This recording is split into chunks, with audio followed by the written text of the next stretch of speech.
Hello guys, magandang buhay. Eto na naman po tayo, gagawa na naman po tayo ng pizza.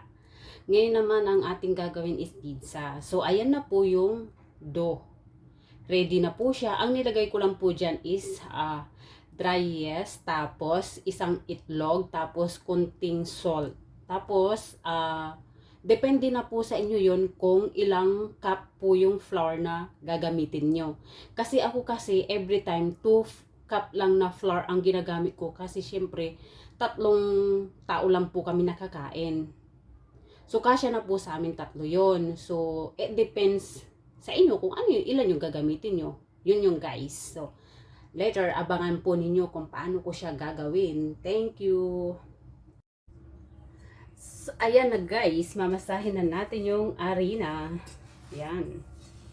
'Di ba? Oh, ang ganda, 'di ba? Gagawin ko tong pizza, mga guys. So, ayan na guys, oh. 'Di ba? Yan na yung pizza dough natin.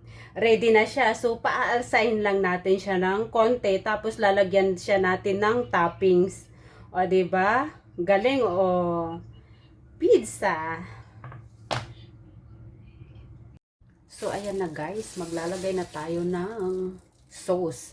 Ngayon, hindi tayo nagluto ng ready-made ng sauce kasi gusto ng alaga ko ganito.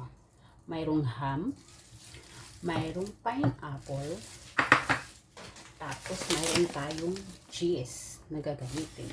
So, ang gagawin natin dito guys is, ilagay lang natin to.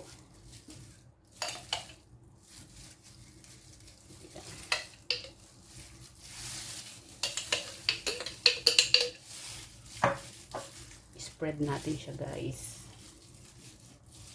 Ayan.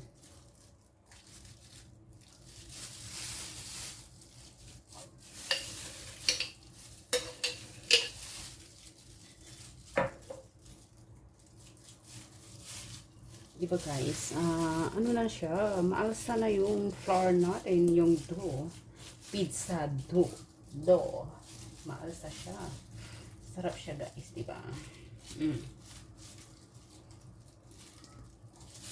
Yan.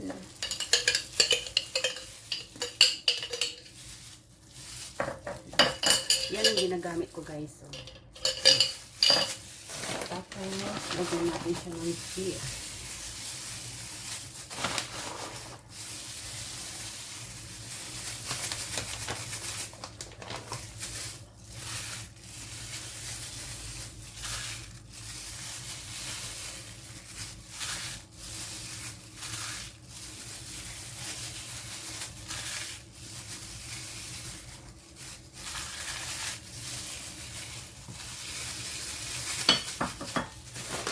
Lagyan natin siya ulit.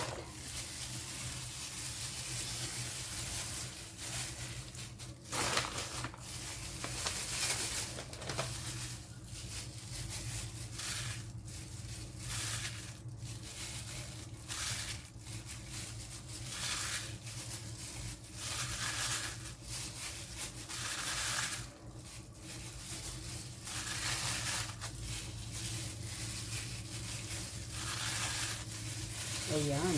Tapos na siya. Lagyan natin siya ulit. Ganyan lagi guys. Lagyan nyo siya lagi. Ayan. Diba? Ayan. So, diba guys? Ganyan siya. So, ayan na nga guys. Luto na yung pizza natin. O, ayan. Diba? Luto na siya guys. Tignan nyo. O, diba guys? Luto na siya. O. Diba? Wow! Yes, pizza. Ayan siya guys. Nahiwa na natin siya. So, tignan nyo yung sa loob niya. O, mainit guys. Mainit, mainit. Wow! O. Diba? Yan siya. Sarap, diba? Wow. O, yan sa gilid niya guys. O. Wow.